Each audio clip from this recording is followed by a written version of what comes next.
Ron Goodall, FightHype.com. I'm here with one of the top 140 pounders, Jamaine Ortiz, who makes his ring return August 23rd on DAZN. Um, I know we were supposed to get the Steve Claggett fight, but I know that recently some news that he was unable to fight due to an injury. So I know they're working on an opponent. So first and foremost, how excited are you to be back? And do you have any word on potentially who you could be facing? I'm really excited to be back, man. I feel like this is gonna. I've been active, the most active I've been in a long time since the beginning of my career. I fought in November, fought in March, fighting back again in August. Hopefully, I'll get another fight by the end of the year. So, Mhm. God willing, I stay active and it keeps me sharp. So I'm excited.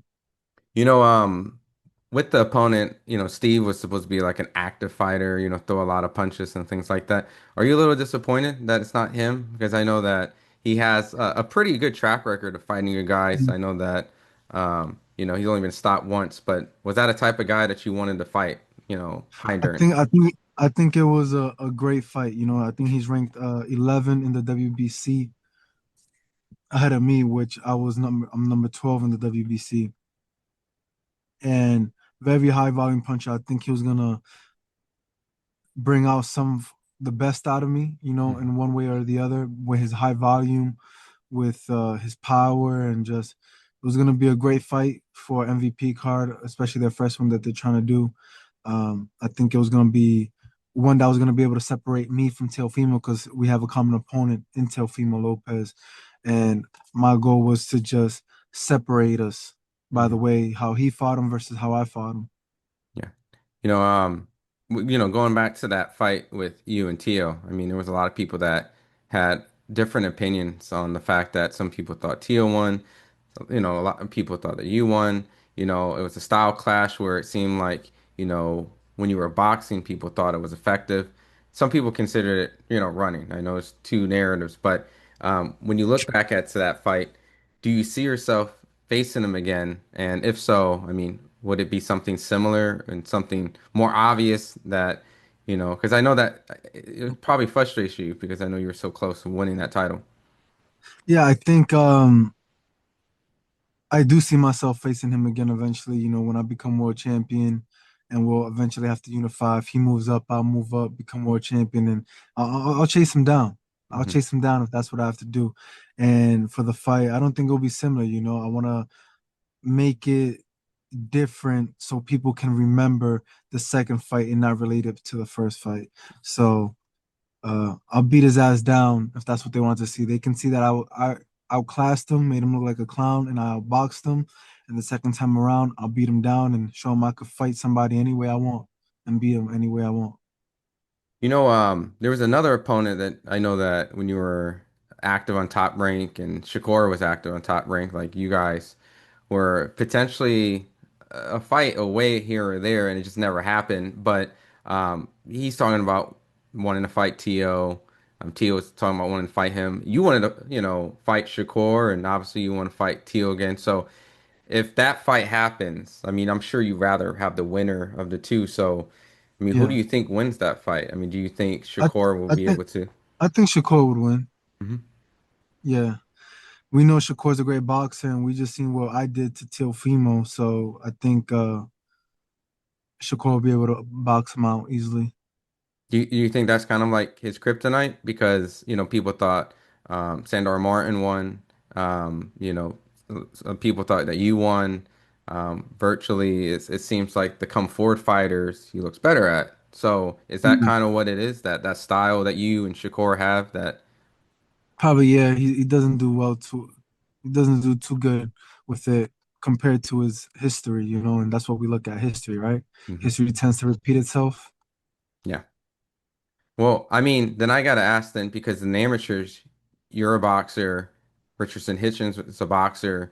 You beat him in the amateurs. So why were you able to separate yourself from like the boxers? And why do you feel like you would be able to beat Shakur, which is another boxer? Like, because boxing versus boxing, they're similar styles in a way. So how Yeah, do you well, do? I can adapt and I adjust. I don't only box. If Hmm. you guys watch my other fights with Lomachenko too, like I can be a very aggressive fighter as well.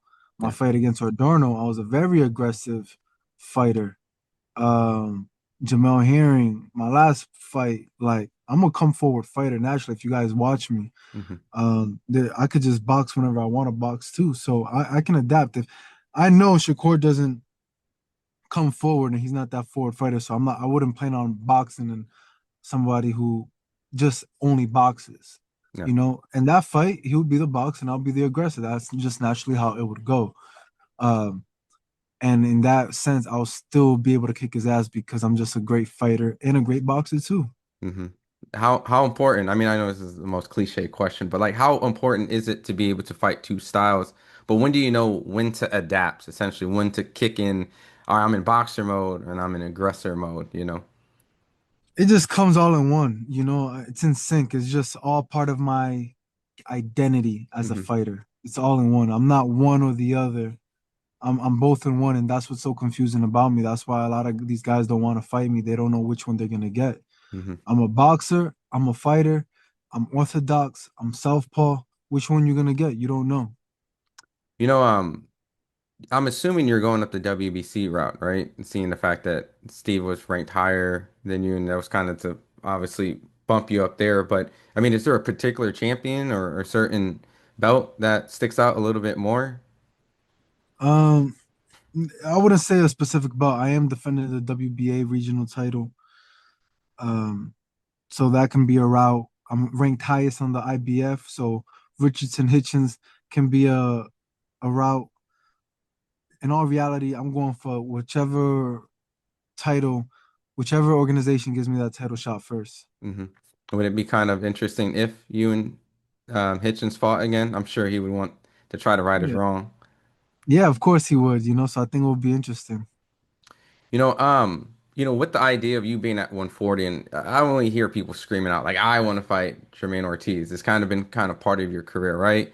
The guy Yeah. who they kind of think, all right, maybe we can get a win off this guy, and then ends up becoming like either talked about, controversial, or heavily, contested. When you fought Lomachenko, a lot of people didn't really give you a chance, or even when you fought Jamal Heron, maybe people didn't really know about you. And ironically, now you're Albright starting to make his name again. You have a really, extensive, solid resume, which I don't know if that was done by design, or do you think people just kind of took you for granted, and then later, like that's how you kind of made the name.